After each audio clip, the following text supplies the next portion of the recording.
இல்லை, விஜய் வந்து எஸ்ஐஆருக்கு எதிர்த்து ஆர்ப்பாட்டம் பண்ணணும்னா எதை எதிர்த்து என்ன காரணம்? அதாவது ஒரு வீட்டில் 4 பேர் இருக்கிறாங்கன்னா 4 பேருக்கு ஓட்டு இருக்குதான்னு செக் பண்ணுறாங்க. 4 பேருக்கு இருக்கணும். எங்களை பொறுத்த வரைக்கும் ஆட்கள் இருந்து வாக்குரிமை இல்லை என்றால்தான் அது பெரிய தவறாகிவிடும். ஏன்னா வாக்கு என்பது ஒவ்வொருத்தருடைய ஜனநாயக கடமை. வாக்கு அளிப்பது ஜனநாயக கடமை. வாக்கு இல்லாமல் போவதும் பெரிய தவறு. ஆக வாக்காளர்கள் இருந்து அவர்களுக்கு வாக்குரிமை இல்லை என்று சொன்னால்தான் அது பெரிய தவறாகிவிடும்.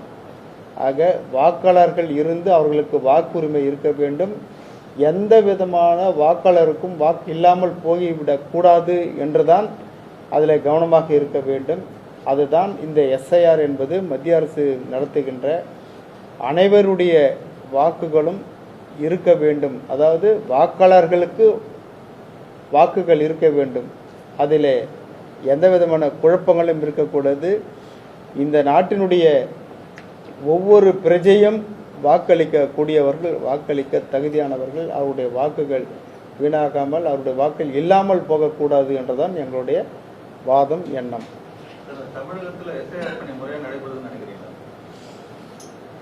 இல்லை, அதுக்கு தான் மாநில அரசினுடைய ஊழியர்களும் கூட சேர்ந்து தானே பண்ணுறாங்க.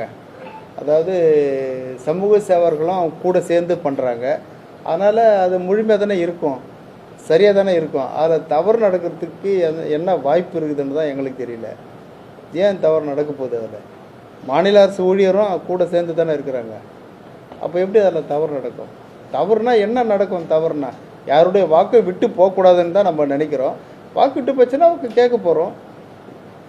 அதில் பயப்படணுன்றதுக்கு ஒன்றும் அவசியம் இல்லை, எதிர்த்து போராடணுன்றதுக்கும் அவசியம் இல்லை.